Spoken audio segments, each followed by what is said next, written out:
बंदी छोड़ सतगुरु रामपाल जी परमेश्वर जी की जय हो। परम पिता परमात्मा सारी सृष्टि के रचनहार कुल मालिक असंख्य ब्रह्मांडों के स्वामी जगत गुरु तीनों लोकों में प्रवेश करके सबका धारण पोषण करने वाले राजाधिराज आत्माधार नाथों के नाथ देवों के देव महादेव सर्वेश्वर महेश्वर मृत्युंजय अजरो अमर आदि अनादि सनातनी प्रभु जगत पिता जगदीश्वर श्री श्री 1008 की उपाधि के वास्तविक अधिकारी अकाल मूरत शब्द स्वरूपी राम वासुदेव सर्वगतम ब्रह्म परम पूज्य प्रथम पूज्य परम संत परम पुरुष परम धनी परम दयालु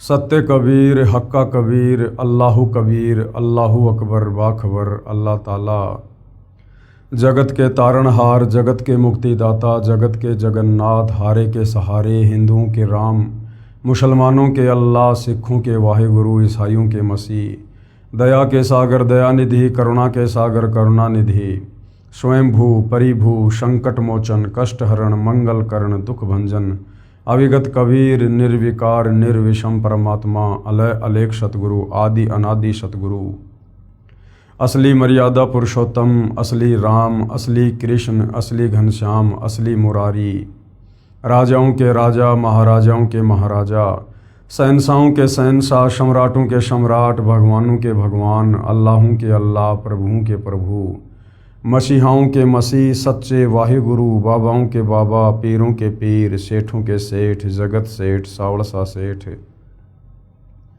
सर्वगुण संपन्न अनंत कोटि कलाओं के स्वामी अनंत कोटि ब्रह्मांडों के नायक योगियों में महायोगी ध्यानियों में महाध्यानी सिद्धों में परम सिद्ध ज्ञानियों में तत्वज्ञानी ब्रह्म ज्ञानी महाज्ञानी परम ज्ञानी सर्वश्रेष्ठ ज्ञानी विज्ञानी युवा कबीर समर्थ कबीर असमवात अमित ओजा सच्चे रहनुमा करीम अल्लाह सुबहान अल्लाह दुनिया के अंतिम पैगंबर 8 सितंबर 1951 से गांव धनाना जिला सोनीपत हरियाणा भारतवर्ष की पावन भूमि पे प्रकट रियल कल की भगवान श्री नारायण साकार हरि श्री बाबा साहेब नूर अनंत परमात्मा सच्चे दरवेश सच्चे बाखबर संत शिरोमणि सतगुरु रामपाल जी परमेश्वर जी के चरण कमल में आप और हम सभी भाई बहनों का अनंत कोटि दंडवत प्रणाम।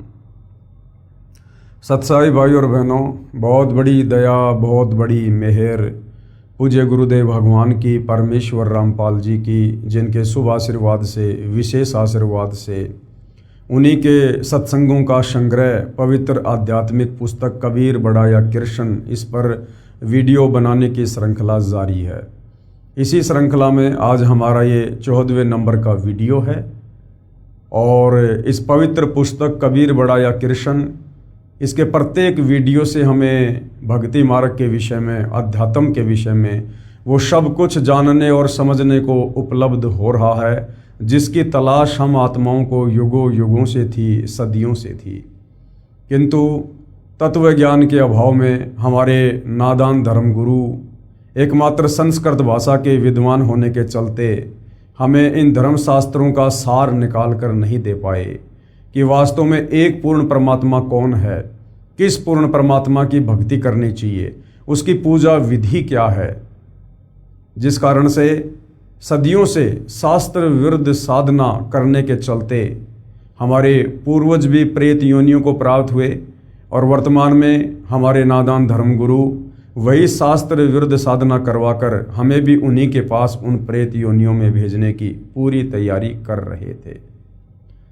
भला हुआ पूज्य गुरुदेव सतगुरु रामपाल जी का जिन्होंने सर्वधर्मों के सर्वधर्म शास्त्रों का सार निकाल कर सत्संगों के माध्यम से पवित्र पुस्तकों के माध्यम से परमात्मा चाहने वाली आत्माओं के समक्ष सार्वजनिक कर दिया। अब भाई और बहनों, जिन्होंने वास्तव में परमात्मा चाहिए पूर्ण मोक्ष चाहिए उन आत्माओं के लिए तो किसी भी प्रकार का कोई भी संशय कोई भी शंका भक्ति मार्ग की सतगुरु रामपाल जी ने नहीं छोड़ी है। यदि आप ध्यान से YouTube पर उनके सत्संग सुनेंगे, टीवी चैनल पर सुनेंगे या उनके कर कमलों द्वारा लिखित पुस्तकों को पढ़ेंगे तो सर्व धर्मशास्त्रों से सर्व प्रमाण देखकर आप जी दांतों तले उंगली दबाएंगे कि अध्यात्म का जो खजाना हमारे धर्म ग्रंथों में छुपा हुआ था वो आज तक हमें हमारे धर्मगुरु नहीं बता पाए। अब सतगुरु रामपाल जी ने पूरे विश्व के मानव समाज पर रजा की है, दया की है। तो बुद्धिमान व्यक्ति उनकी रजा का भरपूर फायदा भी उठाएगा। अन्यथा ये मनुष्य जन्म जो केवल परमेश्वर प्राप्ति के लिए मिलता है, 184 योनियां भोगने के बाद मिलता है, शास्त्र विरुद्ध साधना करके हम इसको फिर से यूं ही बर्बाद करके चले जाएंगे और योगों योगों इस काल के कोलू में पिसते रहेंगे, असहनीय पीड़ा भोगते रहेंगे। तो भाइयों और बहनों, पवित्र पुस्तक कबीर बड़ा या कृष्ण, इस पर हमारा जो टॉपिक चल रहा है वो है जनता की अदालत। और जनता की अदालत के ऊपर ये जितने भी वीडियो बन रहे हैं, वीडियो नंबर 5 से जनता की अदालत में मामला चला था। किस बात को लेकर कि हु इज सुप्रीम गॉड, सर्वशक्तिमान एक परमात्मा कौन है, कबीर बड़ा या कृष्ण। 5 नंबर वीडियो से शुरू हुआ था और आज हमारा ये 14वें नंबर का वीडियो है और आगे भी इस विषय पर वीडियो बनेंगे। यदि आपने कंप्लीट वीडियो देख लिए तो आप जी ये कह नहीं सकते कि मुझे किसी ने अध्यात्म के विषय में बताया नहीं या किसी ने समझाया नहीं, जब आप धर्मराज के दरबार में खाली हाथ खड़े होंगे। तो आज जनता की अदालत में हमारा जो विषय है वो वही है कि कबीर बड़ा या कृष्ण। और एक तरफ जनता की अदालत में श्री कृष्ण उर्फ विष्णु जी के वकील बनकर सर्व हिंदू धर्मगुरु खड़े हैं, तो दूसरी तरफ कबीर जी के वकील के रूप में सतगुरु रामपाल जी खड़े हैं। और जनता जो जो सवाल अध्यात्म के विषय में करती जा रही है, सतगुरु रामपाल जी उनकी प्रत्येक शंका का समाधान, उनके प्रत्येक सवाल का जवाब शास्त्र प्रमाणित तरीके से पेश कर रहे हैं। अभी तक जनता की बहुत सारी शंकाओं का समाधान हो चुका है। आगे जनता की अदालत में जनता ने कुछ और प्रश्न सतगुरु रामपाल जी के समक्ष अध्यात्म को जानने के विषय में प्रस्तुत किए हैं और किस प्रकार से सतगुरु रामपाल जी उनका शास्त्र प्रमाणित जवाब दे रहे हैं। तो पवित्र पुस्तक कबीर बड़ा या कृष्ण, जनता का अगला सवाल है, क्या क्षर पुरुष यानी जो नाशवान है, जो जन्म और मरण में है, जिसको ब्रह्म भी कहते हैं, जिसको काल कहते हैं, जिसने गीता का ज्ञान श्री कृष्ण जी में प्रेतवत प्रवेश करके दिया था, ब्रह्मा विष्णु महेश का पिता, दुर्गा का पति, ये क्षर पुरुष ब्रह्म। तो जनता कह रही है, क्या क्षर पुरुष अर्थात ब्रह्म की पूजा भक्ति करनी चाहिए या नहीं? उत्तर दे रहे हैं कबीर जी के वकील सतगुरु रामपाल जी, यदि पूर्ण मोक्ष चाहते हो तो गीता अध्याय 15 श्लोक 4 में बताया है कि तत्व ज्ञान प्राप्ति के पश्चात परमेश्वर के उस परम पद की खोज करनी चाहिए जहां जाने के पश्चात साधक लौटकर फिर कभी संसार में जन्म नहीं लेता। यदि पूर्ण मोक्ष चाहते हो, यदि पूर्ण मोक्ष चाहते हो, पूर्ण मोक्ष क्या होता है? जहां जाने के बाद जन्म और मरण का चक्र सदा सदा के लिए समाप्त हो जाए, जहां जाने के बाद ये जीव आत्मा फिर कभी लौटकर इस काल के गंदे 21 ब्रह्मांड में आकर गधा कुत्ता सुअर ना बने, नरक ना भोगे, तपतशिला का कष्ट ना भोगे, जहां जाने के बाद इस आत्मा को किसी भी वस्तु का कोई अभाव ना हो, जहां जाने के बाद हमें 5 तत्व का नहीं बल्कि एक तत्व का नूरी शरीर प्राप्त हो, जिस शरीर में ना कोई रोग है, ना कोई शोक है, ना बुढ़ापा है, ना बीमारी है, ना कोई टेंशन है, उसको कहते हैं पूर्ण मोक्ष। यानी परम पद प्राप्त करने के बाद, सतलोक प्राप्त करने के बाद हम ये कह सकते हैं कि अब हम पूर्णतया मुक्त हैं। तो यदि पूर्ण मोक्ष चाहते हो तो गीता अध्याय 15 श्लोक 4 में बताया गया है क्या कि तत्व ज्ञान प्राप्ति के पश्चात। अब ये तत्व ज्ञान की प्राप्ति कैसे होगी? ये गीता अध्याय 4 श्लोक नंबर 34 में गीता ज्ञानदाता ब्रह्म ने बताया कि किसी तत्वदर्शी संत की खोज कर। वो तत्वदर्शी संत तुझे कंप्लीट वे ऑफ वर्शिप बताएगा, पूर्ण परमात्मा की भक्ति विधि बताएगा। गीता अध्याय 17 श्लोक 23 में जो 3 मंत्र हैं ओम तत् सत, उनका तुझे कंप्लीट भेद बताएगा और वही अधिकारी गुरु होगा दीक्षा देने का। उस तत्वदर्शी संत की खोज कर, फिर उसके बताए अनुसार भक्ति कर और आजीवन मर्यादा में रहेगा तो तेरा पूर्ण मोक्ष होगा। तो भाइयों और बहनों, ज्ञान होना कोई बड़ी बात नहीं है। ज्ञान होने के बाद यदि हमारा समाधान नहीं हुआ, यदि हमें वो मूल वस्तु प्राप्त नहीं हुई तो फिर हमारा ज्ञान लेना भी व्यर्थ हो जाता है। तो आज ज्ञान भी है और आज समाधान भी है। समाधान यानी आज वो तत्वदर्शी संत धरती पर साक्षात प्रकट है सतगुरु रामपाल जी के नाम से। जो इस काल ब्रह्म ने अर्जुन को सलाह दी थी कि किसी तत्वदर्शी संत की खोज कर, अर्जुन तो नहीं कर पाया, उसका दुर्भाग्य। लेकिन आज इस पृथ्वी पर प्रत्येक मानव शरीरधारी स्त्री या पुरुष का परम सौभाग्य कि आज वह तत्वदर्शी संत जो गीता अध्याय 4 श्लोक 34 में वर्णित है, आज वो धरती पर सतगुरु रामपाल जी के नाम से प्रकट है। आज यदि हम जरा सा बुद्धि विवेक का इस्तेमाल करें, उनके सत्संगों को ध्यान से सुने और उनसे उपदेश लेकर मर्यादा में रहकर भक्ति करें तो निश्चित ही हम परम गति को प्राप्त हो सकते हैं। गीता अध्याय 15 श्लोक 4 में बताया है कि तत्व ज्ञान की प्राप्ति के पश्चात परमेश्वर के उस परम पद की खोज करनी चाहिए जहां जाने के बाद साधक यानी भगत लौटकर फिर कभी संसार में जन्म नहीं लेता, इस काल के गंदे संसार में जन्म नहीं लेता। तो क्षर पुरुष यानी जो ब्रह्म है, जो काल है, जो संसार रूपी वृक्ष की डार है, इसकी पूजा भक्ति नहीं करनी चाहिए, क्योंकि इस ब्रह्म की भक्ति से, ओम नाम की भक्ति से, इसके ब्रह्मलोक में जाने से हम पूर्णतया मुक्त नहीं हो पाएंगे। इसके ब्रह्मलोक में जाने के पश्चात भी हम जन्म और मरण में ही रहेंगे। और गीता अध्याय 7 श्लोक नंबर 18 में यह काल ब्रह्म गीता ज्ञानदाता खुद अपनी भक्ति को, अपनी परम गति को ये अनुतमाम कह रहा है, घटिया कह रहा है, अश्रेष्ठ कह रहा है, क्योंकि ब्रह्म लोक पर्यंत सर्वलोक पुनरावर्ती में है। इस ब्रह्म की प्राप्ति के बाद भी अपना पुण्य भोग कर हम वापस जन्म और मरण में आते हैं, लक 84 योनि में जाते हैं। तो ब्रह्म की भक्ति से, गीता ज्ञानदाता की भक्ति से, काल की भक्ति से जीव पूर्णतया मुक्त नहीं होता है। आगे जनता की अदालत में जनता ने सवाल किया है, प्रश्न नंबर 19। पूर्व में यानी पहले जितने भी ऋषि महर्षि हुए हैं वे सब ब्रह्म की पूजा करते और करवाते थे। ओम नाम को सबसे बड़ा तथा उत्तम मंत्र जाप करने का बताते थे। क्या वे अज्ञानी थे? यदि ब्रह्म की भक्ति उत्तम नहीं है तो गीता में कोई इसका प्रमाण बताओ। तो प्रमाण बताने के लिए ही जनता की अदालत में कबीर जी की तरफ से उनके वकील स्वयं कबीर जी सतगुरु रामपाल जी के रूप में उपस्थित हैं। तो जनता क्या सवाल कर रही है कि भाई आज से पहले सतयुग में, त्रेता युग में, द्वापर में, हजारों साल पहले बड़े बड़े साधु संत महात्मा ऋषि जिनके नाम की आज तक महिमा गाई जाती है, जो घर बार छोड़कर जंगलों में चले जाते थे, तप करते थे, ओम नाम की साधना करते थे, अपने शरीर का भी ध्यान नहीं रखते थे, क्या वो पागल थे, वो मूर्ख थे जो इस प्रकार की साधना किया करते थे? और लोगों से भी वो वही साधना करवाया करते थे। और आप कह रहे हो कि ब्रह्म साधना से मुक्ति नहीं है, परम गति नहीं है। तो हमारे शास्त्रों में इसका कोई प्रमाण हो, गीता में कोई प्रमाण हो कि वास्तव में ब्रह्म साधना घटिया है और ब्रह्म साधना से मुक्ति नहीं है, तो हम माने। तो कबीर जी के वकील सतगुरु रामपाल जी जनता की अदालत में क्या बता रहे हैं? उत्तर पूर्व में बताया गया है कि यथार्थ अध्यात्म ज्ञान स्वयं परमेश्वर यानी परम अक्षर ब्रह्म कबीर देव धरती पर सशरीर प्रकट होकर ठीक ठीक बताता है।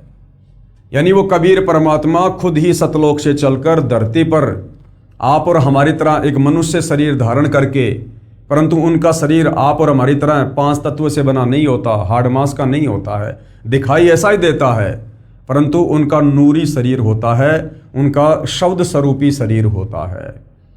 तो वो कबीर परमात्मा जिन्होंने सारी सृष्टि को रचा, सर्व ब्रह्मांडों को बनाया, अक्षर पुरुष को 7 संग ब्रह्मांड दिए, ज्योति निरंजन काल को, इस ब्रह्म को 21 ब्रह्मांड दिए, ऊपर के 4 अजरो अमर अविनाशी लोकों की रचना की, वो कबीर परमात्मा जिनके अलावा इस संपूर्ण सृष्टि का किसी को ज्ञान नहीं है, उस परमेश्वर के लोक में वापस जाने की किसी के पास भक्ति विधि नहीं है, इसलिए वो कबीर परमेश्वर, वो परम अक्षर ब्रह्म स्वयं ही इस काल के लोक में एक आम संत की भांति लीला करते हुए और यहाँ प्रकट होकर हमें अपना तत्व ज्ञान देते हैं। यानी वो परमात्मा खुद ही प्रकट होकर अपने द्वारा रची गई सृष्टि का ज्ञान हमें ठीक ठीक बताते हैं, अन्य कोई भी बताने में सक्षम नहीं है। और जब वो परमेश्वर इस पृथ्वी पर प्रकट होते हैं तो वो एक तत्वदर्शी संत की भूमिका करते हैं, जगत गुरु की भूमिका करते हैं, अर्थात तत्वदर्शी संत की भूमिका खुद कबीर परमेश्वर जी ही करते हैं। वैसे तो भाई और बहनों दुनिया भर के जगत गुरु मिलेंगे आपको, दुनिया भर के तत्वदर्शी संत भी मिल जाएंगे आपको, सभी अपने आप को सतगुरु भी कहेंगे, पूर्ण संत भी कहेंगे, और ये भी कहेंगे कि मेरे पास में जो मार्ग है वो किसी के पास में नहीं है, और उनके फॉलोवर भी यही कहेंगे कि हमारे गुरुदेव के पास में जो भक्ति का ज्ञान है, जो मार्ग है वो किसी के पास नहीं है। लेकिन आप जियों को बता दिया गया है गीता अध्याय 16 श्लोक नंबर 23 और 24 की, अर्जुन किसी की मनमुखी बातों के ऊपर विश्वास ना करना, शास्त्र विधि को त्याग कर जो मनमाना आचरण करते हैं, मनमाने मंत्रों का जाप करते हैं, मनमानी भक्ति विधि करते और करवाते हैं, उनको ना कोई परम गति प्राप्त होती है, ना कोई सिद्धि प्राप्त होती है, ना उनके कोई कार्य सिद्ध होते हैं, अंत में लक 84 योनियों में धक्के खाते हैं। तो वास्तव में यदि आज इस पृथ्वी पर कोई जगत गुरु है, कोई तत्वदर्शी संत है, तो सतगुरु रामपाल जी हैं, जिन्होंने ना केवल हिंदू धर्म ग्रंथों का सार निकाल कर दिया, अपितु विश्व के सर्व धर्मों का निचोड़ निकाल कर दे दिया। जो ज्ञान उन धर्मों के, उन भाषाओं के ज्ञाता मुल्ला मौलवी पोप पादरी पाठी और ये पंडित ब्राह्मण विद्वान आचार्य शंकराचार्य भी निकाल कर नहीं दे पाए। तो जगत गुरु वर्तमान में पूरी पृथ्वी पर एक समय में एक ही होता है, और वे आज सतगुरु रामपाल जी हैं। पहले बताया गया है कि यथार्थ आध्यात्मिक ज्ञान स्वयं परमेश्वर यानी परम अक्षर ब्रह्म धरती पर सशरीर प्रकट होकर, क्योंकि परम अक्षर ब्रह्म कबीर परमात्मा किसी माँ के गर्भ से जन्म लेकर यहाँ पर लीला नहीं करते हैं।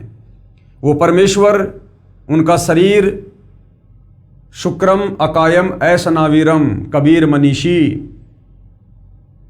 किसी भी प्रकार के शुक्राणु से उनका शरीर नहीं बनता है। वो स्वयंभू है, स्वयं प्रकट होने वाला है, वो परिभू है, सबसे पहले प्रकट होने वाला परमात्मा है। ना सतगुरु जननी जने जाके माना बाप, पिंड ब्रह्मंड से रहित है नावा तीनों ताप। तो वो कबीर परमात्मा जब यहाँ सतगुरु की भूमिका करता है, तत्वदर्शी संत की भूमिका करता है, तो वो किसी माँ के गर्भ से जन्म लेकर अपना ज्ञान प्रचार नहीं करता है। वो परमेश्वर समर्थ है, वो सक्षम है आप और हमारी चरम दृष्टि को धोखा देते हुए, इस काल बलि को धोखा देते हुए वो परमेश्वर लीला चाहे जो मर्जी करे, परंतु वास्तव में वो किसी माँ के गर्भ से जन्म लेकर जेल में लिपट कर शरीर से बाहर नहीं आता है। वो स्वयंभू है, वो परिभू है। यथार्थ आध्यात्मिक ज्ञान स्वयं परमेश्वर यानी परम अक्षर ब्रह्म धरती पर सशरीर प्रकट होकर ठीक ठीक बताता है। देखिए इसका प्रमाण वेद मंत्रों में, इसी पुस्तक के पेज नंबर 314 पर आगे हम देखेंगे। परमेश्वर द्वारा बताए ज्ञान को सूक्ष्म वेद तत्व ज्ञान कहा गया है। तत्व ज्ञान में परमात्मा ने बताया है कि क्या बताया, गुरु बिन काहू न पाया ज्ञाना, और जो थोथा बुस छड़े मुड किसाना, और गुरु बिन वेद पढ़े जो प्राणी, समझ न सार रहे अज्ञानी। गुरु बिन काहू न पाया ज्ञाना, आज तक किसी ने भी गुरु की शरण से दूर होकर शास्त्रों का यथार्थ ज्ञान प्राप्त नहीं किया है, और ना कोई गुरु से दूर होकर शास्त्रों का यथार्थ ज्ञान प्राप्त कर सकता है। यदि ऐसा कोई करता है तो वो क्या करेगा, जो थोथा भूस छड़े मुड किसाना, किसान अपने खेत से फसल निकाल कर घर पर ले जाता है, पीछे से जो भूस होता है, यदि कोई उस भूस को कूटे और ये सोचे कि मैं इसमें से गेहूं निकाल लूंगा, तो वो व्यर्थ का प्रयत्न है। तो बिना गुरु के यदि कोई इन धर्मशास्त्रों को पढ़ेगा, इनका निष्कर्ष निकालना चाहेगा, तो वो केवल भूस कूटकर अनाज प्राप्ति करना चाहेगा, जो व्यर्थ प्रयत्न है। और गुरु बिन वेद पढ़े जो प्राणी, समझ न सार रहे अज्ञानी। गुरु के बिना जो वेद शास्त्रों को पढ़ेगा वो निष्कर्ष नहीं निकाल पाएगा। अब विचार करो भाई और बहनों, आज इस धरती पर एकमात्र सतगुरु रामपाल जी ही ऐसे महापुरुष हैं जिन्होंने सर्व धर्म शास्त्रों का निचोड़ निकालकर भगत समाज को दे दिया है।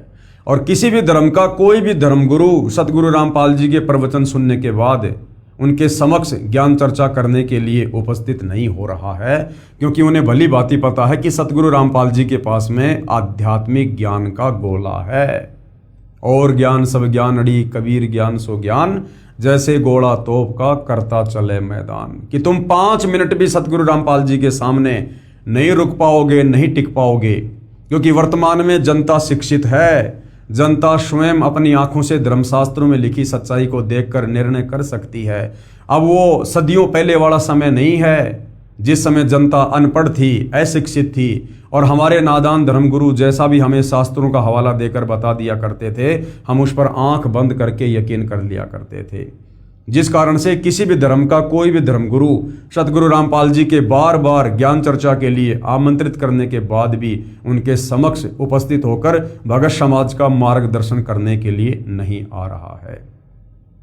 तो विचार करो भाइयों और बहनों, सतगुरु रामपाल जी ने 17 फरवरी 1988 को आदरणीय राम देवानंद जी से लीलामय तरीके से नाम दीक्षा प्राप्त की, और केवल 6 वर्ष उन्होंने आदरणीय राम देवानंद जी के एक सुयोग्य शिष्य बनकर भक्ति करने की भूमिका की। और आदरणीय राम देवानंद जी जो अनपढ़ थे, उन्होंने ना कभी गीता पढ़ी, ना कभी वेद पढ़े, ना कोई धर्मशास्त्र उन्होंने पढ़ा, ना कभी उन्होंने अपने भक्तों को पढ़ाया। और उन राम देवानंद जी की शरण में रहकर मात्र 6 साल में सतगुरु रामपाल जी ने विश्व के समस्त धर्म ग्रंथों का निष्कर्ष निकाल दिया, सार निकाल दिया। जो गलतियां मुसलमान धर्म के मुल्ला मौलवियों ने, स्कॉलर ने, अनुवादकर्ताओं ने पवित्र कुरान शरीफ में, कुरान मजीद में, तौरात में, जबूल में, इंजिल में की हुई हैं, जो गलतियां हिंदू धर्म के आचार्यों ने, शंकराचार्यों ने, गीता अनुवादकों ने वेदों के अनुवाद करते समय, गीता का अनुवाद करते समय, पुराणों का अनुवाद करते समय की हुई हैं, वो तमाम गलतियां सतगुरु रामपाल जी ने सार्वजनिक भी कर दी और उन गलतियों को ठीक भी कर दिया। अब विचार करो भाइयों और बहनों, जिसका गुरु अनपढ़ और उस गुरु की संगति करके मात्र 6 साल में, क्या इस पृथ्वी पर ऐसा कोई व्यक्ति हो सकता है जो समस्त धर्मशास्त्रों का निष्कर्ष निकाल कर दे दे। और आदरणीय गरीबदास जी का 5वां वेद, सूक्ष्म वेद, सदग्रंथ साहिब, उसमें विश्व की सभी भाषाओं के शब्दों का समावेश है। और उस सदग्रंथ साहिब का खुलासा सन 1994 से सन 2000 तक सतगुरु रामपाल जी ने किया। क्या यह किसी व्यक्ति के द्वारा करना संभव है? बिल्कुल भी नहीं है।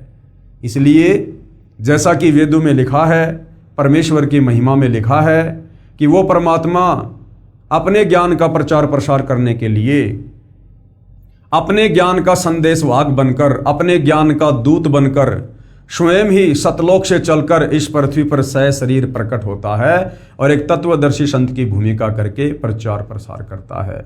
तो निसंदेह वर्तमान में धरती पर स्वयं कबीर परमेश्वर सतगुरु रामपाल जी के रूप में प्रकट हैं, जिन्होंने आज न केवल हिंदू समाज में परमात्मा चाहने वाली आत्माओं के लिए, अपितु सर्व धर्मों में परमात्मा चाहने वाली आत्माओं के लिए उन धर्मों के धर्म ग्रंथों का निष्कर्ष निकालकर अनेकों पुस्तकें बना दी हैं। इस पुस्तक के अलावा आप जी एक पुस्तक है हिंदू साहिबान नहीं समझे गीता वेद पुराण, आप इसको पढ़ सकते हैं, ये प्रमाणित पुस्तक है। मुसलमान नहीं समझे ज्ञान कुरान, आप इस पुस्तक को पढ़ सकते हैं। ये मुसलमान धर्म की पवित्र 4 उन कतेबों के ज्ञान से प्रमाणित है। इसके साथ ही सिख धर्म के गुरु ग्रंथ साहिब का और ईसाइयों की बाइबल का सतगुरु रामपाल जी ने सार निकाल कर दे रखा है। तो ये किसी व्यक्ति विशेष की या किसी इंसान विशेष की बस की बात नहीं है। सतगुरु रामपाल जी स्वयं परम ब्रह्म हैं, ये साक्षात कबीर परमेश्वर हैं, जो आप और हमारे आत्म कल्याण के लिए धरती पर प्रकट हैं। और हमने इनके सत्संगों को ध्यान से सुनकर, इनके ज्ञान को समझकर, इनसे उपदेश प्राप्त करके आजीवन मर्यादा में रहकर भक्ति करके अपनी आत्मा का कल्याण करवाना चाहिए। तो गुरु बिन काहू न पाया ज्ञाना, जो थोथा भू छड़े मूड किसाना, गुरु बिन वेद पढ़े जो प्राणी, और समझे न सार रहे अज्ञानी। जिन महर्षियों व महर्षियों को सतगुरु नहीं मिला, उनकी ये दशा थी कि वेद पढ़ते थे परंतु वेदों का सार नहीं समझ सके। सर्वप्रथम 21 ब्रह्मांड में वेद सागर मंथन के दौरान इस ब्रह्म ने काल ने श्री ब्रह्मा जी को दिए। ब्रह्मा जी ने 4 वेदों को पढ़ा, परंतु ब्रह्मा जी भी 4 वेदों का सार आज तक नहीं समझ पा रहे। आज तक ना श्री विष्णु जी समझ पा रहे, ना श्री शंकर जी समझ पा रहे। तो सोचिए भाइयों और बहनों, फिर नीचे 21 ब्रह्मांड में, तीनों लोकों में और कौन प्राणी है जो इन वेदों को पढ़कर इनका निष्कर्ष निकाल सकता है। और सतगुरु रामपाल जी ने निष्कर्ष निकालकर सार्वजनिक भी कर दिया है। तो सतगुरु रामपाल जी कोई सामान्य व्यक्ति या संत नहीं, ये साक्षात परम ब्रह्म परमेश्वर हैं। जिन महर्षियों व ऋषियों को सतगुरु नहीं मिला, उनकी ये दशा थी कि वेद पढ़ते थे परंतु वेदों का सार नहीं समझ सके। उदाहरण के लिए श्री देवी पुराण सचित्र मोटा टाइप, गीता प्रेस गोरखपुर से प्रकाशित, इसके 6ठे स्कंद के 4थे अध्याय में पेज नंबर 425 में लिखा है, क्या लिखा हुआ है कि सतयुग के ब्राह्मण यानी विद्वान लोग, महर्षि लोग जो आध्यात्मिक क्षेत्र में जनता का मार्गदर्शन करते हैं, उनको ब्राह्मण कहते हैं। ब्राह्मण सोई जो ब्रह्म पहचाने और पंडित सोई जो पिंड की जाने। ये जो जातिगत हिसाब से ब्राह्मण और पंडित हैं, यहाँ पर इन लोगों की बात नहीं हो रही है। ये वर्तमान के ब्राह्मण पंडित कोई अपना नौकरी करता है, कोई अपना व्यापार करता है, कोई बिजनेस करता है, ये लोग आध्यात्मिक रूप से किसी का मार्गदर्शन नहीं करते हैं। इसलिए शास्त्रों में जहाँ जहाँ भी पंडित और ये ब्राह्मण शब्द है, ये उन लोगों के लिए है जो आध्यात्मिक क्षेत्र में गुरु बनकर लोगों का मार्गदर्शन करते हैं। तो कहा गया है कि सतयुग के ब्राह्मण यानी महर्षि वेद के पूर्ण विद्वान होते थे और श्री देवी दुर्गा की पूजा करते थे, देवी का मंदिर गांव गांव बनवाते थे। जबकि चारों वेदों में पवित्र गीता जी में श्री देवी दुर्गा की पूजा करने का कोई विधान नहीं है, ना देवी का मंदिर बनाकर पूजा करने का कोई विधान है। फिर ये हमारे नादान धर्म गुरु आचार्य, ये महर्षि जन, ये ऋषि जन, ये वेदों के विपरीत साधना भगत समाज से करवा रहे थे। ये इनका अपना मनमाना आचरण था, जबकि इनको परम विद्वान की संज्ञा दी जा रही है वेद व्यास जी के द्वारा। जबकि ये देवी दुर्गा की पूजा करते थे और करवाते थे, अर्थात शास्त्र विधि को त्याग के मनमाना आचरण ये हमारे महर्षि जन, ये विद्वान लोग, ये ब्राह्मण लोग, ये सतयुग से करते आ रहे हैं, सतयुग से।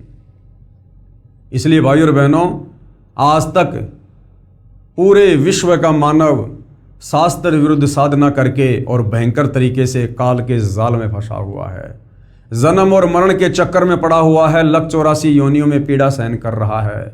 अब सतगुरु रामपाल जी ने आकर वो 9 मन उलझा हुआ सूत सुलझाया है, जो इन महर्षियों ने सदियों से उलझा रखा था।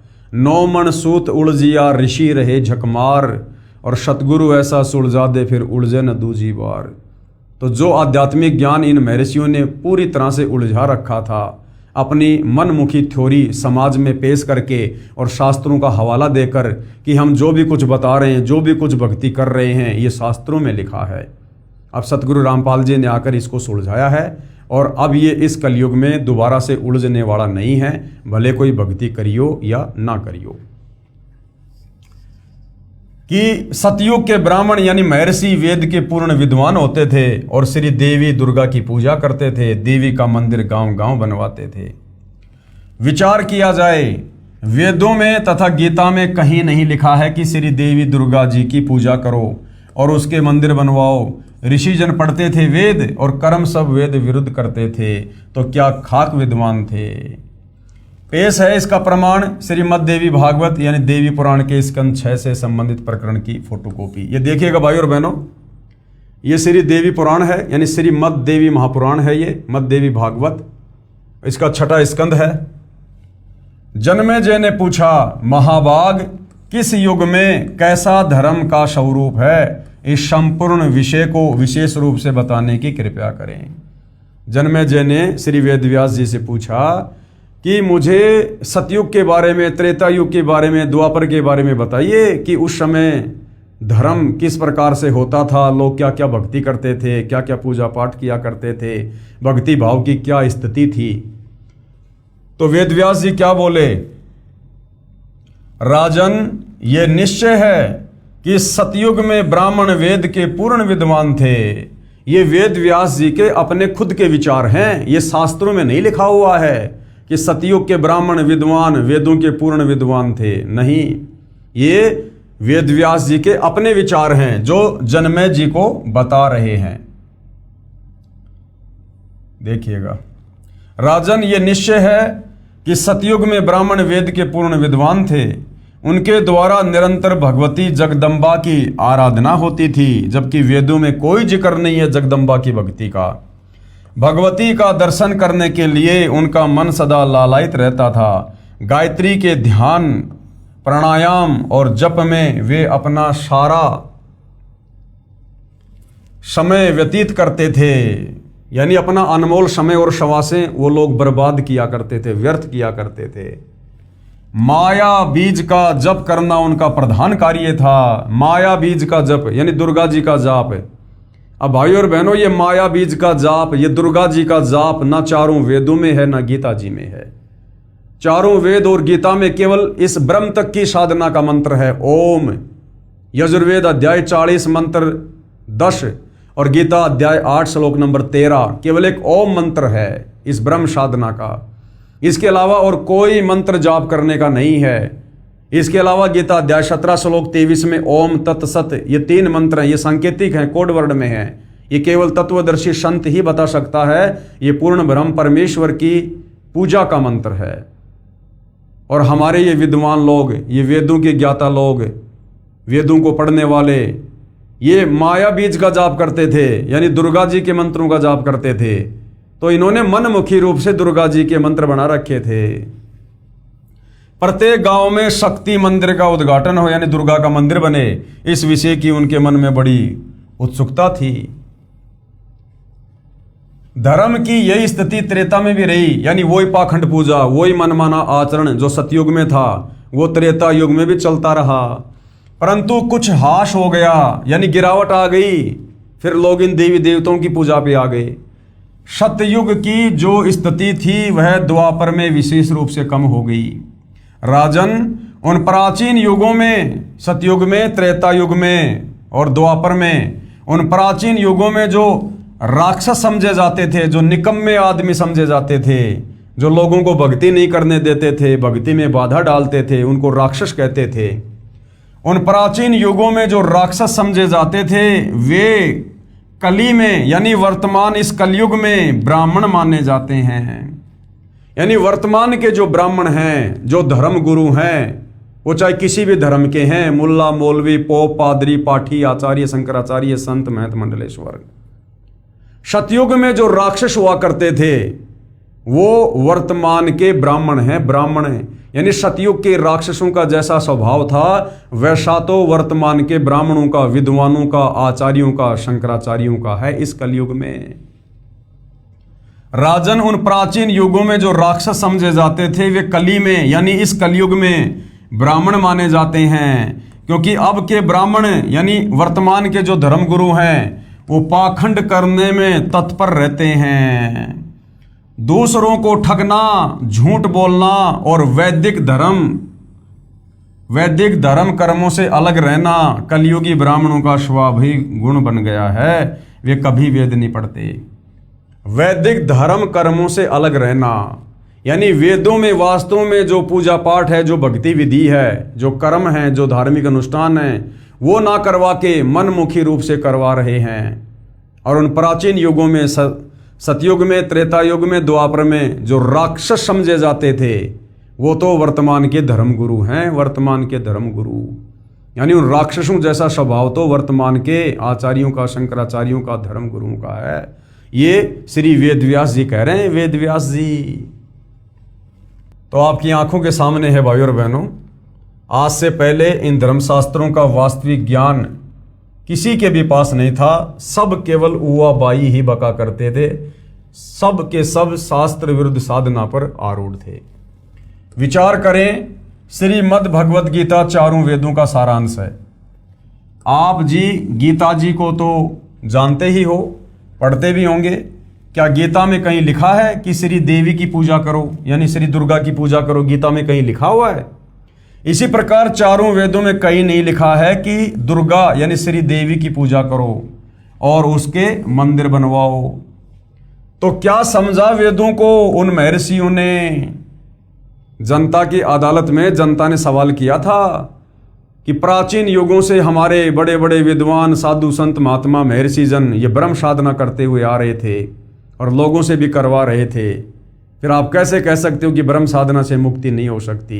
तो आप जी की आंखों के सामने है श्रीमद् देवी भागवत महापुराण यानी देवी पुराण के 6 स्कंद में क्लियर कर दिया गया है कि सतयुग के ब्राह्मणों को यानी विद्वानों को भी, महर्षियों को भी शास्त्रों का ज्ञान नहीं था, वेदों का ज्ञान नहीं था। वो भी धर्म कर्म से बहुत दूर बैठे हुए थे और मनमाना आचरण कर और करवा रहे थे। तो क्या खाक विद्वान थे सतयुग के महर्षि? सतयुग के महर्षि। भाई और बहनों, अब जाकर हमें ये क्लियर हुआ है, ये रोशनी हुई है इस तत्व ज्ञान की टोरस से कि हम जिनको बड़े बड़े परम विद्वान, बड़े बड़े महर्षि और आचार्य शंकराचार्य समझा करते थे, वो तो भक्ति और भगवान की ABCD के पास भी नहीं थे, ABCD के पास भी। उन्हीं महर्षियों का मनमाना विधान है, ओम नाम सबसे बड़ा अर्थात उत्तम है, जो कहते थे कि ब्रह्म पूजा भक्ति सर्वश्रेष्ठ है। जो ब्रह्म की पूजा इष्ट देव मानकर करते थे वे अज्ञानी थे। उनकी ब्रह्म साधना अनुत्तम गति देने वाली है, यानी उससे भी मोक्ष नहीं है। विशेष ये दशा तो सतयुग के ब्राह्मणों की थी, यानी वेदों के विरुद्ध साधना, धर्मशास्त्रों के विरुद्ध साधना, वेदों के विरुद्ध पूजा पाठ कर्म कांड धार्मिक अनुष्ठान, ये स्थिति तो सतयुग के ब्राह्मणों की थी। अब सोचो भाई और बहनों, वर्तमान के ये जो कलयुग के ब्राह्मण हैं, जो कलयुग के गुरुजन हैं, इनकी क्या स्थिति होगी? ये तो बिल्कुल बट्ठा बैठाने पर तुले हुए हैं, बट्ठा बैठाने पर समाज का। ये दशा तो सतयुग के ब्राह्मणों की थी। कलयुग के ब्राह्मणों यानी शंकराचार्य ब्राह्मण हैं, अन्य कर्म कांड भी अधिकतर ब्राह्मण ही करते और करवाते हैं, तथा जो अन्य गुरुजन है वे उन्हीं कलयुगी ब्राह्मणों से सुना अज्ञान प्रचार करते हैं।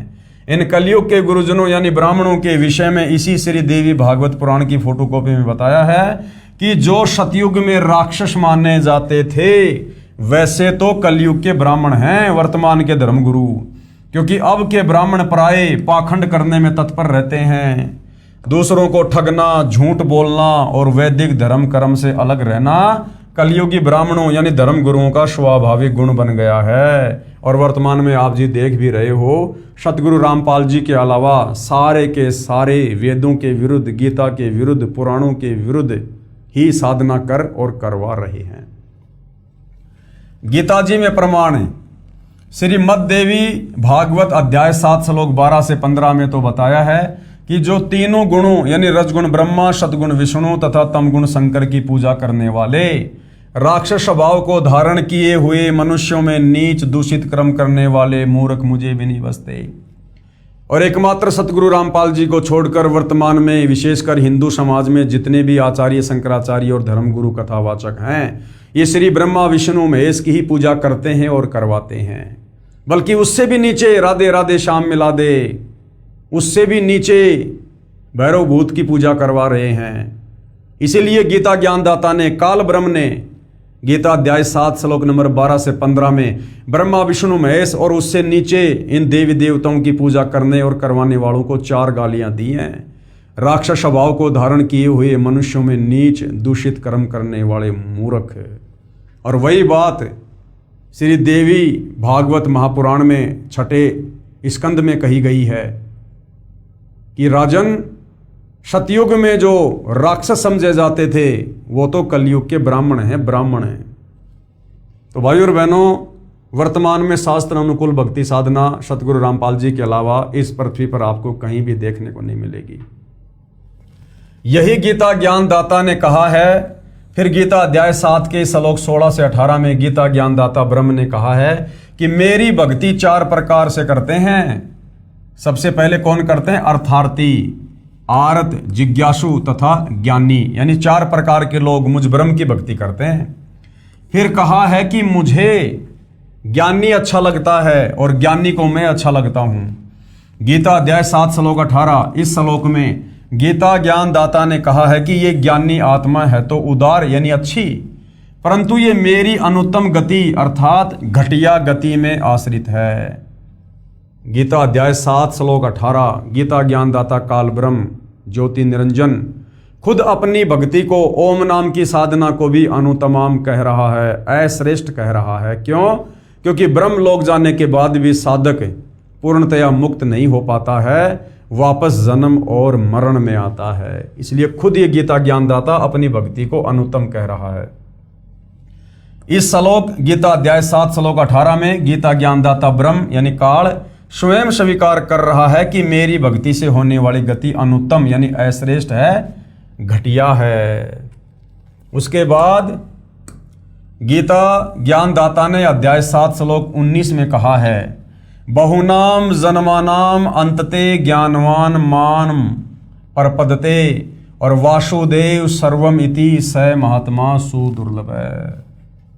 क्या कहा है? अनुवाद, गीता ज्ञानदाता ब्रह्म ने कहा है कि मेरी भक्ति बहुत बहुत जन्मों के अंत में कोई ज्ञानी आत्मा करता है, अन्यथा अन्य देवी देवताओं व भूत पितरों की भक्ति में जीवन नाश करते रहते हैं।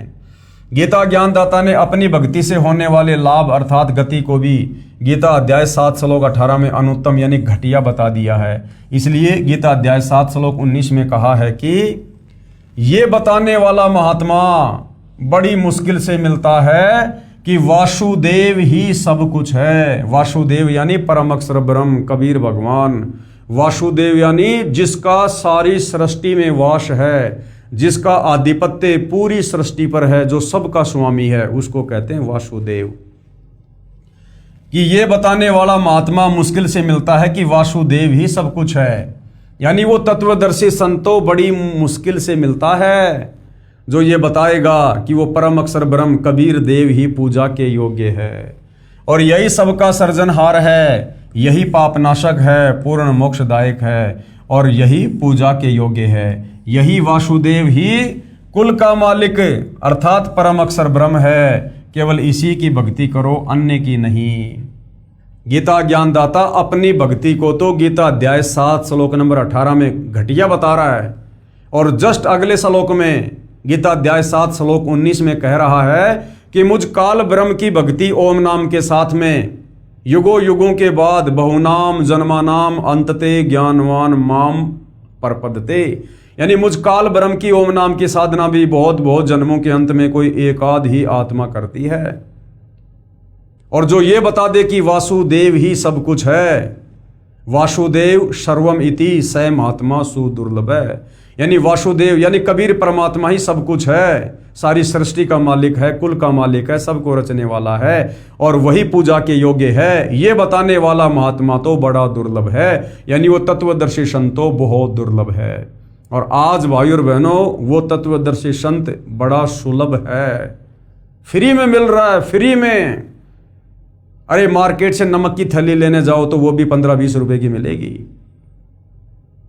और वो तत्वदर्शी संत, ऋषि संत महात्मा ज्ञानी सतयुग त्रेता द्वापर में हजारों लाखों साल की उम्र हुआ करती थी, पूरा का पूरा जीवन उस परमात्मा की प्राप्ति में बिता दिया, उसकी छाया के दर्शन भी नहीं कर पाए और आज वो वासुदेव वो कबीर परमात्मा तत्वदर्शी संत के रूप में धरती पर सहज में उपलब्ध है।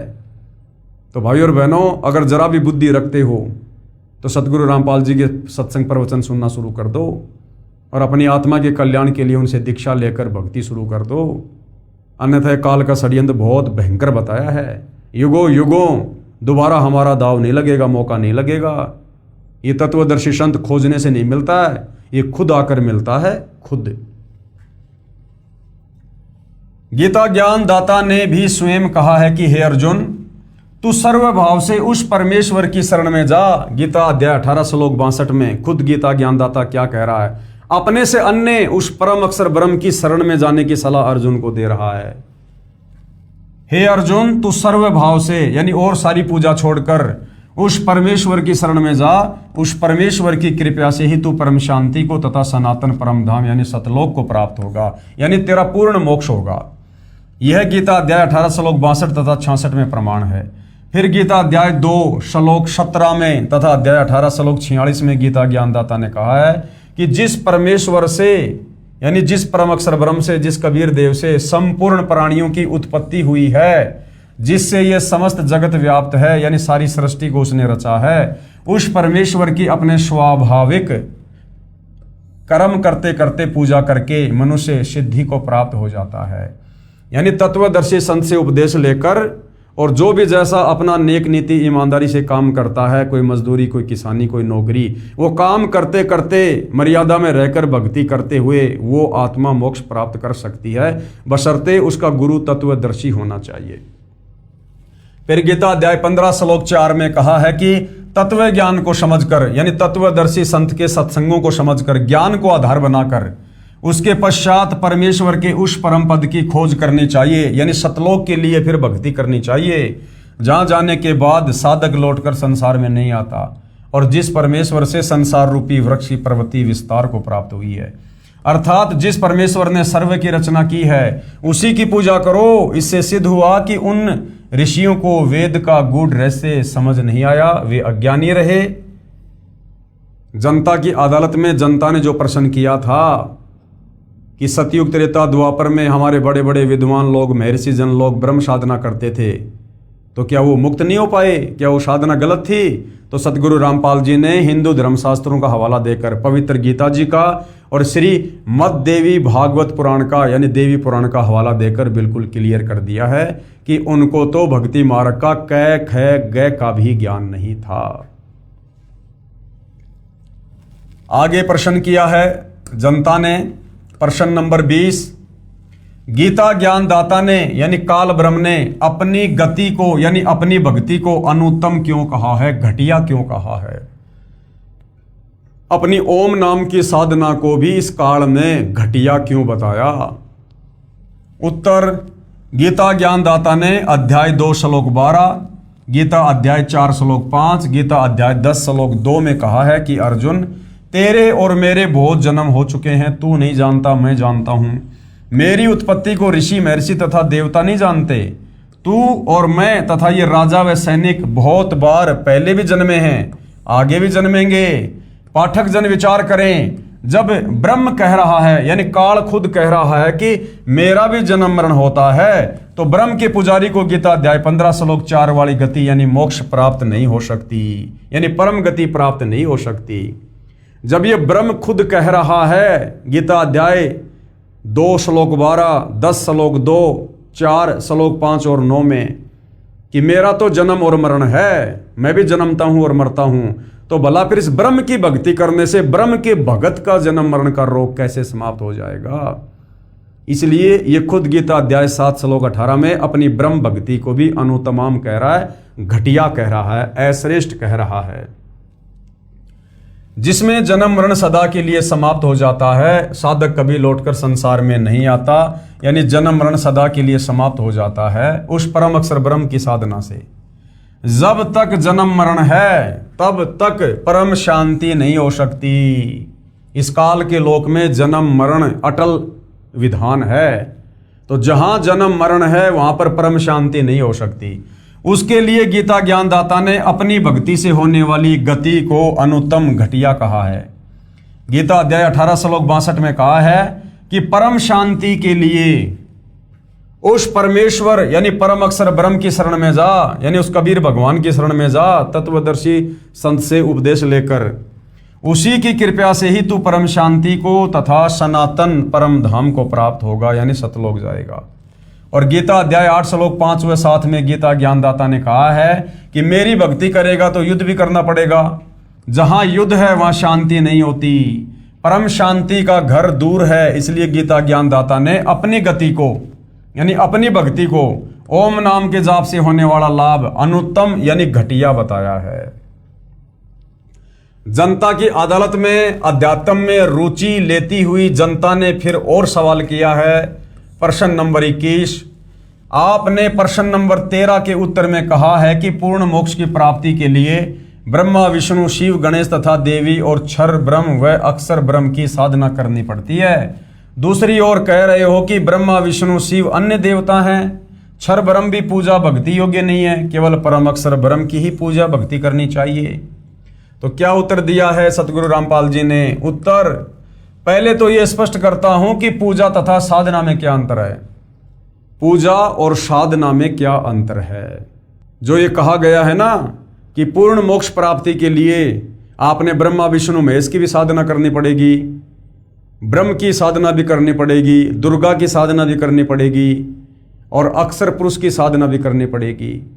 तो गुरुदेव भगवान कह रहे हैं कि मैंने पूजा के लिए नहीं कहा, मैंने साधना के लिए कहा है। साधना और पूजा में रात और दिन का अंतर है। पूजा तो हमने परम अक्षर ब्रह्म कबीर देव की करनी है अपना इष्ट मानकर, परंतु जब तक हम यहाँ इस काल के लोक में फंसे हुए हैं, हमारे ऊपर इन सभी का ऋण चढ़ा हुआ है। इनका ऋण उतारने के लिए इनके मंत्रों का जाप करना पड़ेगा, और उन मंत्रों के जाप करने को साधना कहते हैं। साधना मजदूरी, ना कि पूजा। पहले तो ये स्पष्ट करता हूं कि पूजा तथा साधना में क्या अंतर है। प्राप्य वस्तु की चाह पूजा कही जाती है, यानी जिस वस्तु को हमने प्राप्त करना है, जिस वस्तु की हमें चाहत है, उसको पूजा कहा जाता है, तथा उसको प्राप्त करने के प्रयत्न को साधना कहते हैं। हमें जो वस्तु प्राप्त करनी होती है वो हमारी पूजा है, और उसको प्राप्त करने के लिए हम जो प्रयत्न करेंगे उसको कहते हैं साधना, मजदूरी।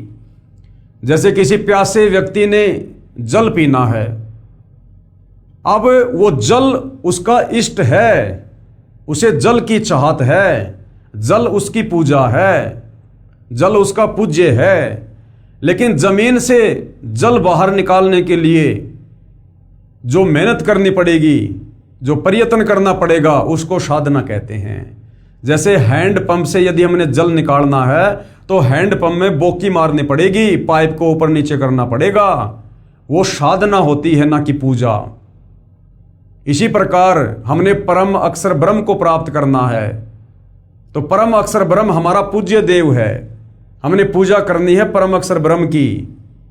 लेकिन उसकी प्राप्ति के लिए हमने यहां जो मेहनत मजदूरी करके मंत्रों की जो हमने इनका ऋण उतारना है, काल के 21 ब्रह्मांड वाली शक्तियों का और इस अक्षर पुरुष का, तो हमने केवल वो इनके मंत्रों का जाप करके हमने केवल इनकी साधना करनी है, इनका ऋण उतारना, हमने इनका वो कर्जा उतारना है।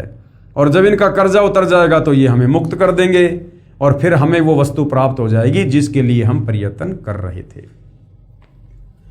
जो प्राप्य वस्तु है उसकी चाह पूजा कही जाती है, तथा उसको प्राप्त करने के प्रयत्न को साधना कहते हैं। उदाहरण, जैसे हमें जल प्राप्त करना है, ये हमारा प्राप्य है, हमें जल की चाह है। जल की प्राप्ति के लिए हैंडपंप लगाना पड़ेगा, हैंडपंप लगाने के लिए जो जो उपकरण प्रयोग किए जाएंगे, बोकी लगाई जाएगी, ये प्रयत्न है, यानी साधना है।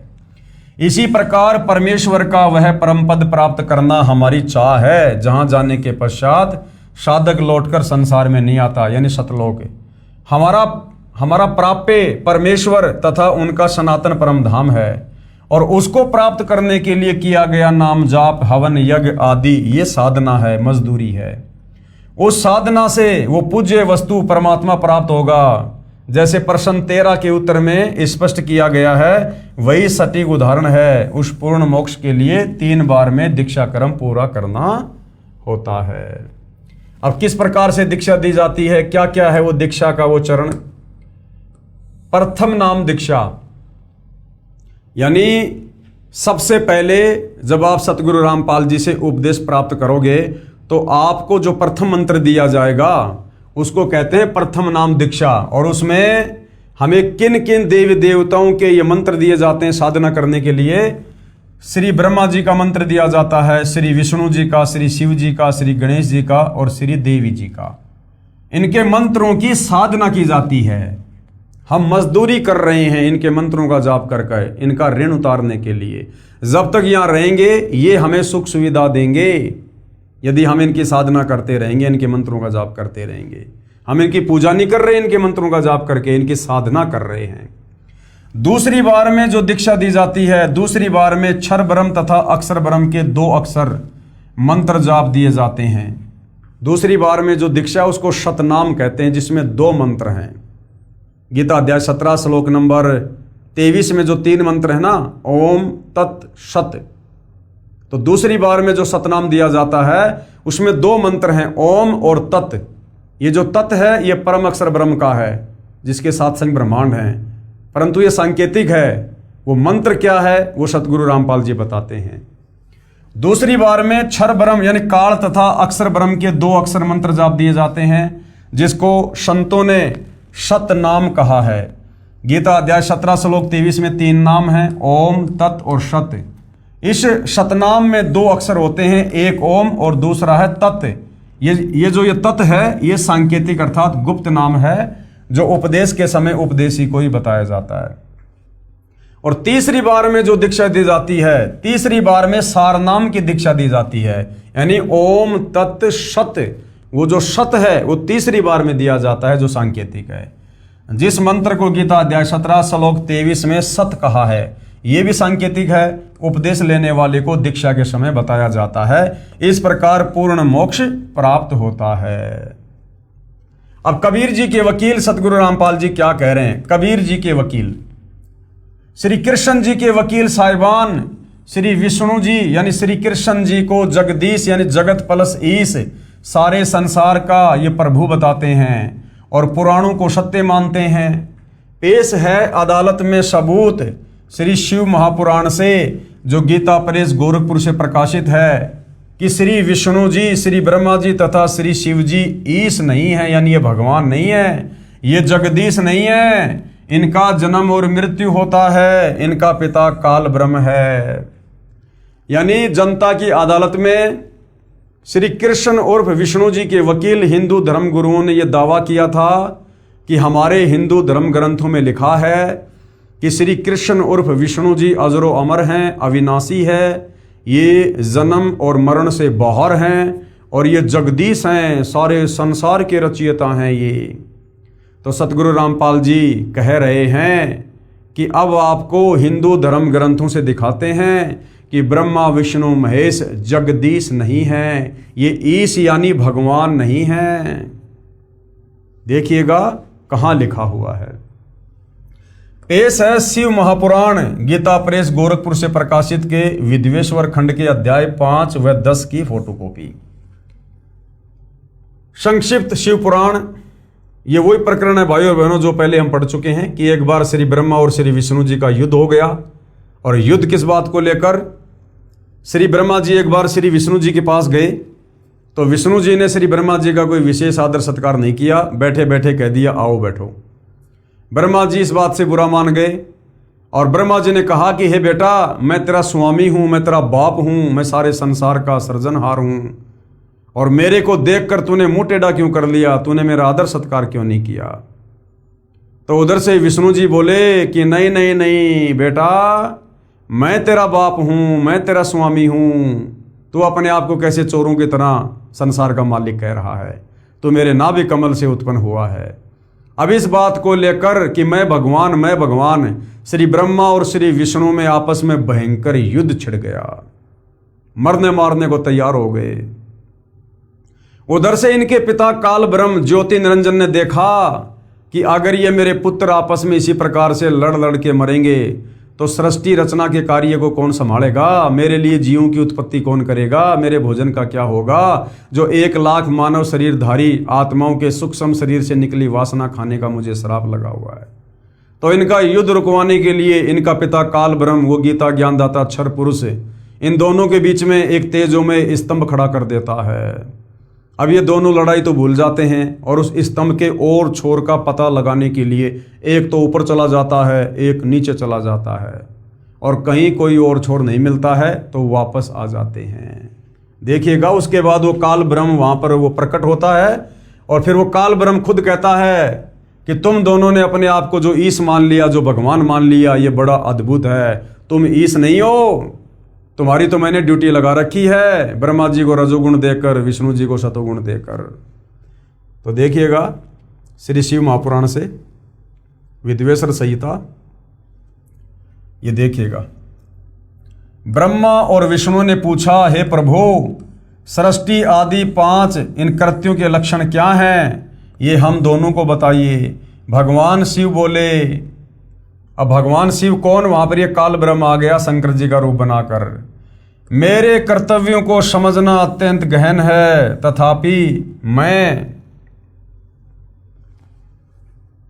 कृपा पूर्वक तुम्हें उनके विषय में बता रहा हूँ। ब्रह्मा और अच्युत, सृष्टि, पालन, संहार, तिरोभाव और अनुग्रह, ये 5 ही मेरे जगत संबंधी कार्य हैं जो नित्य सिद्ध हैं।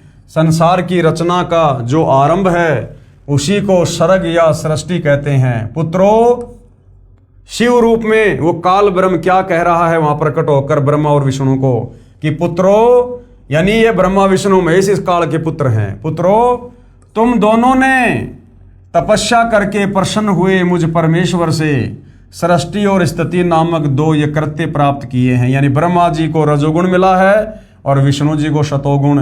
रजोगुण से ब्रह्मा जी जीवों की संतान उत्पत्ति करवाता है और विष्णु जी आपस में मोह ममता में बांध के रखता है। तो ये शिव रूप में काल कह रहा है कि ये दोनों के दोनों जो कार्य हैं ना, ये मैंने तुम्हारे को दिए हैं, ये दोनों तुम्हें बहुत प्रिय हैं। इसी प्रकार मेरी विभूति स्वरूप रुद्र यानी शंकर और महेश्वर में 2 अन्य उत्तम जो कृत्य, संहार और तिरोभाव मुझसे प्राप्त किए हैं।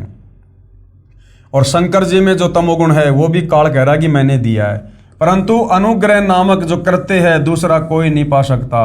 रुद्र और महेश्वर अपने कर्म को भूले नहीं, इसलिए मैंने उनके लिए अपनी समानता प्रदान की। वे रूप, वेश, कृत्य, वाहन, आसन और आयुध आदि में समान ही हैं। मैंने पूर्व काल में अपने स्वरूप भूत मंत्र का उपदेश किया है जो ओंकार के रूप में प्रसिद्ध है। कह रहा कि मेरा ओम मंत्र है, ये काल ब्रह्म है। गीता अध्याय 8 श्लोक 13 में कह रहा है कि ओम इति एक अक्षर ब्रह्म व्यवर्ण माम अनुस्मरण। तो यहाँ पर ये क्या कह रहा है, जो ओंकार यानी ओम नाम, ओम रूप में प्रसिद्ध है, वह महामंगलकारी मंत्र है। सबसे पहले मेरे मुख से ओंकार ओम प्रकट हुआ जो मेरे स्वरूप का बोध कराने वाला है। यानी ओम कहो चाहे काल कहो एक ही बात है। ओंकार वाचक है और मैं वाच्य हूँ। यानी ओंकार तो है मंत्र और मैं हूँ उस मंत्र की प्राप्ति वाला वो भगवान है। ये मंत्र मेरा स्वरूप ही है। प्रतिदिन ओंकार का निरंतर सुमरण करने से मेरा ही सदा सुमरण होगा। यानी ओम नाम का जाप करने से काल ब्रह्म का सुमरण होगा। मेरे उत्तरवर्ती मुख से अकार का, पश्चिम मुख से उकार का, दक्षिण मुख से मकार का, पूर्ववर्ती मुख से बिंदु का तथा मध्यवर्ती मुख से नाद का प्रकट हुआ। इस प्रकार 5 अवयवों से युक्त ओंकार का विस्तार हुआ है। इन सभी अवयवों से एकीभूत होकर वह प्रणव ओम नामक एक अक्षर हो गया। यानी ओम नाम इस काल का है। पेश है और प्रमाण शिव महापुराण श्री वेंकटेश्वर प्रेस मुंबई से प्रकाशित, जिसमें संस्कृत यानी मूल पाठ भी लिखा है, साथ में हिंदी अनुवाद भी किया है कि विद्वेश्वर संहिता खंड के अध्याय 5 और 10 की फोटोकॉपी। ये हमने पहले भी पढ़ा था, अब फिर से हम इसको पढ़ेंगे, देखिएगा। हे योगेंद्र, मैं उस लिंगा विभर्विका लक्षण सुनना चाहता हूँ। नंदिकेश्वर बोले, हे वत्स सुनो, मैं तुम्हारी प्रीति से कहता हूँ। पूर्व काल में जो पहला जो कल्प था जो लोकों में विख्यात है, उस समय महात्मा ब्रह्मा और विष्णु का परस्पर युद्ध हुआ। यानी वही प्रकरण है कि एक समय ब्रह्मा और विष्णु जी का युद्ध हो गया और वो दोनों आपस में लड़ने झगड़ने लग गए। बीच में ये काल ब्रह्म एक तेजोमय स्तंभ खड़ा कर देता है जिसका कहीं कोई और छोर नहीं मिला। दोनों ने लड़ाई झगड़ा करना बंद कर दिया और उसी समय इस काल ब्रह्म ने उस तेजोमय स्तंभ को अपने लिंग रूप में यानी अपने उस प्राइवेट पार्ट में अपने गुप्तांग के रूप में चेंज कर दिया और खुद वहां पर ये श्री शंकर जी का रूप बनाकर आ गया। और उसके बाद कहा कि जो इस लिंग की पूजा करेगा ऐसा हो जाएगा, वैसा हो जाएगा, तुम्हारे सारे कार्य पूरे हो जाएंगे। और तुम दोनों ने अपने आप को जो ईश मान लिया, क्योंकि दोनों ब्रह्मा विष्णु इसी बात को लेकर लड़ रहे थे, झगड़ रहे थे कि मैं तेरा बाप, मैं तेरा बाप, मैं जगत का पिता, मैं जगत का पिता। तो ये शिव रूप में काल कह रहा है कि तुमने अपने आप को जो ईश मान लिया, जो भगवान मान लिया, ये बड़ा अद्भुत हुआ। तुम दोनों ईश नहीं हो। उसी बात का यहाँ पर ये प्रमाण है। उस समय महात्मा ब्रह्मा और विष्णु का परस्पर युद्ध हुआ। अब इनको महात्मा कहा जा रहा है। अब भाई और बहनों, महात्माओं के लक्षण होते हैं क्या? लड़ाई झगड़ा करना, उनके मान दूर करने को, यानी उनको जो अहंकार हो गया था कि मैं भगवान, मैं भगवान, उनके उस अहंकार को दूर करने के लिए उनके बीच में उन निष्कल परमात्मा ने स्तंभ रूप अपना स्वरूप दिखाया। तब जगत के हित की इच्छा से निर्गुण शिव ने उस तेजोमय स्तंभ से अपने लिंग का रूप दिखाया। उसी दिन से लोकों में वह निष्कल शिव जी का लिंग विख्यात हुआ और सगुण रूप में बेर रूप की कल्पना की गई। देवताओं की वह बेर पूजा इच्छानुसार भोगों को देने वाली है, परंतु शिव का लिंग बेर भोग और मोक्ष दोनों का देने वाला है। यानी ये सारा का सारा वही वर्णन है जो पहले हम जी इसी पवित्र पुस्तक में देख चुके हैं, हम उसको पढ़ चुके हैं। तो कहने का मतलब है, जनता की अदालत में जो सवाल जनता ने किया था, क्या ब्रह्मा विष्णु महेश ये परमात्मा नहीं है, ये ईश नहीं है, तो सतगुरु रामपाल जी ने श्री शिव महापुराण के विद्वेश्वर संहिता से ये क्लियर करके दिखा दिया है कि ये दोनों ईश नहीं है, ये भगवान नहीं है। श्री कृष्ण जी के वकील, अब जनता की अदालत में श्री कृष्ण जी के वकील क्या कह रहे हैं, हम चारों वेदों ऋग्वेद, यजुर्वेद, सामवेद तथा अर्थर्वेद, श्रीमद् भगवत गीता, 18 पुराणों, महाभारत ग्रंथ तथा श्रीमद् भगवत सुधा सागर को सत्य शास्त्र मानते हैं। इन्हीं सदग्रंथों को आधार मानकर ज्ञान बताते हैं तथा साधना बताते हैं। श्री कृष्ण उर्फ श्री विष्णु, श्री शिव जी, श्री देवी दुर्गा की पूजा करने को कहते हैं, श्राद्ध करना बताते हैं, देव पूजा करते हैं तथा करवाते हैं। तो कबीर जी के वकील सतगुरु रामपाल जी क्या कह रहे हैं? कबीर जी के वकील दास अदालत को बताना चाहता है कि श्रीमद् भगवत गीता अध्याय 16 श्लोक 23-24 में क्या कहा है। अध्याय 16 श्लोक 23 में क्या कहा गया है? जो पुरुष यानी जो व्यक्ति यानी साधक शास्त्र विधि को त्याग कर, यानी जो गीता और वेदों में लिखा हुआ है उसके विपरीत भक्ति करके, शास्त्र विधि को त्याग कर अपनी इच्छा से मनमाना आचरण करता है, जो शास्त्रों में वर्णित साधना नहीं, वह साधना शास्त्र विधि त्याग कर स्वेच्छा से आचरण करना कहा है, वह न तो सिद्धि को प्राप्त होता है और न ही परम गति को और न सुख को प्राप्त होता है। तो ये श्री कृष्ण जी के वकील जितने भी हिंदू धर्म गुरु हैं जो हवाला देते हैं हिंदू धर्म ग्रंथों का और साधना कर रहे हैं मनमुखी मनमाना आचरण शास्त्रों के विरुद्ध, जो गीता अध्याय 16 श्लोक 23 के अनुसार बिल्कुल मनमाना आचरण है। सबूत के लिए पढ़िए गीता अध्याय 16 श्लोक 23 की फोटोकॉपी। गीता अध्याय 16 श्लोक 23 में क्या कहा गया है? ये शास्त्र विधिम उत्सृजे वर्तते काम कराता न स सिद्धिम आपनवंती न सुखम न पराम गतिम। यानी जो पुरुष, जो साधक, जो भगत शास्त्र विधि को त्याग कर, यानी गीता और वेदों में जो मंत्र हैं, जो भक्ति साधना है, उसको छोड़कर मनमुखी रूप से जो भक्ति साधना करते हैं, जो मंत्रों का जाप करते हैं, जो पुरुष शास्त्र विधि को त्याग कर अपनी इच्छा से मनमाना आचरण करता है, वह न सिद्धि को प्राप्त होता है, यानी उसकी भक्ति सिद्ध नहीं होती, सफल नहीं होती, न वो परम गति को यानी मोक्ष नहीं मिलता और न कोई सुख को प्राप्त होता है, यानी जो भाग्य में वही मिलेगा, भाग्य से अधिक उसको प्राप्त नहीं हो सकता।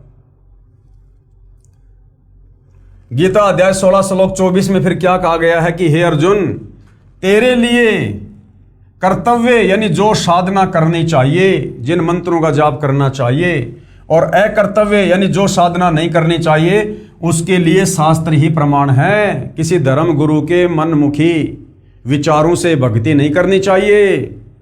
हमारे शास्त्रों में क्या लिखा है, गीता और वेदों में क्या लिखा है भक्ति और भगवान को लेकर, साधना को लेकर, हमने वो साधना उस विधि से करनी चाहिए। तो पवित्र गीता जी में तो भाई ये लिखा कि सबसे पहले तो तत्वदर्शी संत की खोज करो, गीता अध्याय 4 श्लोक नंबर 34 में, और तत्वदर्शी संत की खोज करने के बाद फिर उसके बताए अनुसार साधना करो।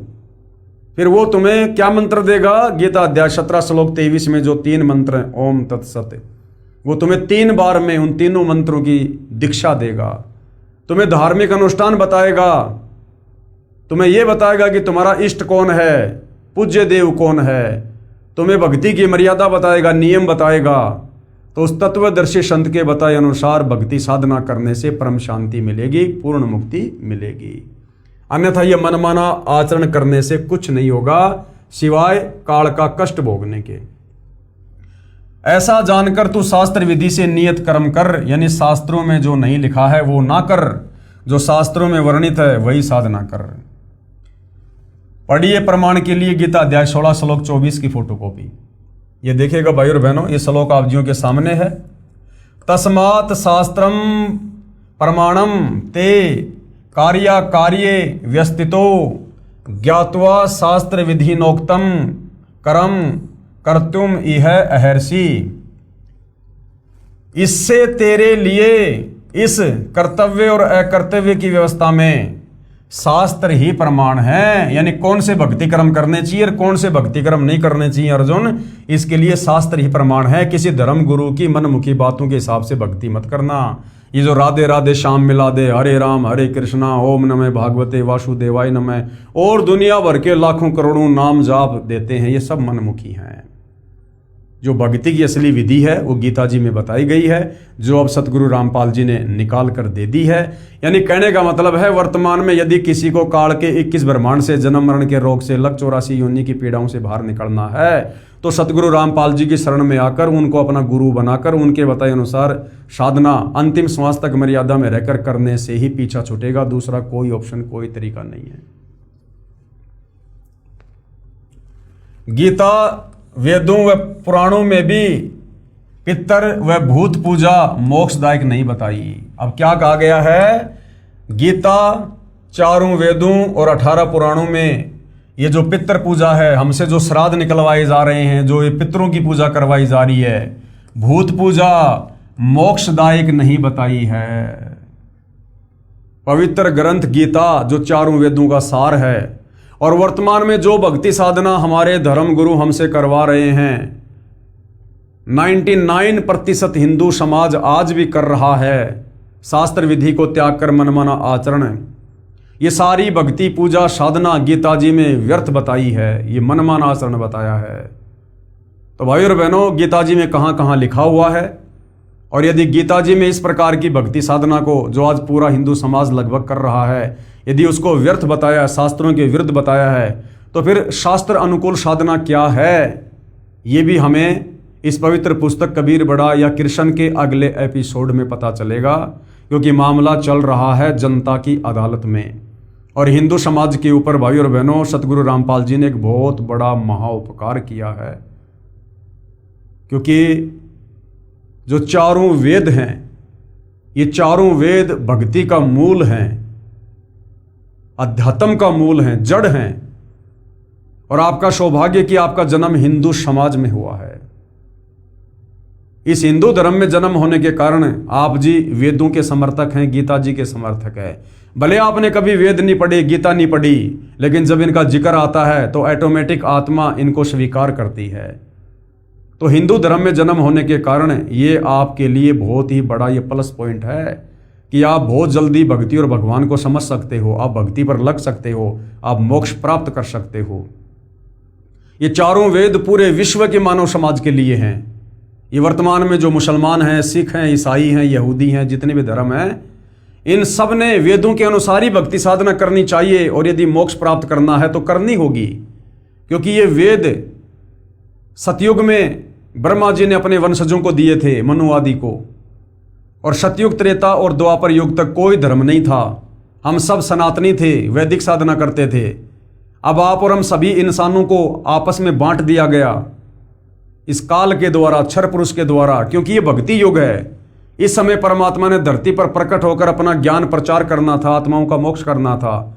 ये ब्रह्म, ये काल इस बात से भली भांति परिचित है, क्योंकि परमात्मा और काल का एग्रीमेंट हुआ था। इसलिए इसने हम इंसानों को आपस में डिवाइड कर दिया, धर्मों में अलग अलग पुस्तकें बनवा दी, अलग अलग हमारी विचारधारा बना दी, हमारा खान पान अलग अलग कर दिया, हमारे शास्त्रों को डिफरेंट कर दिया, हमारी भक्ति पूजा साधना अलग अलग कर दी, हमें आपस में उलझा दिया अपने षड्यंत्र के तहत, ताकि जब वो तत्वदर्शी सन धरती पर आए, अपना ज्ञान दे, तो उसकी बात कोई भी ना माने। सब अपने अपनी साधना को, अपने अपने धर्म को, अपने अपने शास्त्रों को सर्वश्रेष्ठ मानकर उस पर आरूढ़ रहें। लेकिन भाई और बहनों, इस काल का ये जो सुदृढ़ जो ये किला है, ये ढहाने के लिए ही परमात्मा धरती पर तत्वदर्शी संत बनकर आते हैं। तो ये काल उनके आगे बालक है, बच्चा है, नादान है, अबोध है। और ये इतना सारा सब कुछ जो ज्ञान दिया जा रहा है, ये भाई और बहनों आप और हम जीवों की बुद्धि को विकसित करने के लिए दिया जा रहा है। अन्यथा परमेश्वर रामपाल जी के लिए किसी का भी मोक्ष करना कोई बड़ी बात नहीं है। तुम कर दो पल में पार हो जा रजा तेरी। वो परमात्मा 1 सेकंड में चाहे तो सर्व पृथ्वी के प्राणियों को सतलोक लेकर जा सकता है, परंतु उस परमेश्वर के कुछ नियम हैं, कुछ उसूल हैं, कुछ विधान है जो इस काल के 21 ब्रह्मांड बनाकर परमेश्वर ने वो नियम बनाए हैं, तो परमेश्वर अपने द्वारा बनाए नियम नहीं तोड़ता है। इसलिए आप और हमें ज्ञान समझाकर लेकर जाना चाहता है। इसलिए सतगुरु रामपाल जी आज इतना प्रयास कर रहे हैं, इतना संघर्ष कर रहे हैं, और उनके संघर्ष की सफलता इसी में है कि हम उनके ज्ञान को समझकर उनकी शरण में आकर अपनी आत्मा का कल्याण करवाएं, क्योंकि मनुष्य जन्म केवल आत्मा के कल्याण के लिए मिलता है, और तत्वदर्शी संत हम आत्माओं के कल्याण के लिए ही आते हैं, प्रकट होते हैं। तो भाइयों और बहनों, जनता की अदालत में जो मामला चल रहा है, कबीर बड़ा या कृष्ण, इस मुद्दे पर हम अगले वीडियो में और विस्तार से जानकारी प्राप्त करेंगे, और इसी प्रकार से हम अपने धर्मशास्त्रों में लिखी सच्चाई से परिचित हो जाएंगे। हमारी आत्मा अंत में स्वीकार कर लेगी कि वर्तमान में हमें जो साधना हमारे नादान धर्मगुरुओं के द्वारा करवाई जा रही है, ये बिल्कुल व्यर्थ है, यूजलेस है, निरर्थक है, इसके कोई मायने नहीं है। और जो साधना सतगुरु रामपाल जी हमें बता रहे हैं, यही वो उत्तम साधना है जिससे हमारी आत्मा का कल्याण होगा। तो भाइयों और बहनों, आज के वीडियो में केवल इतना ही। परमेश्वर हम सबको आज्ञा दे, सद्बुद्धि दें, हमारा मार्गदर्शन करें, भ्रम ने भटकने से बचाएं।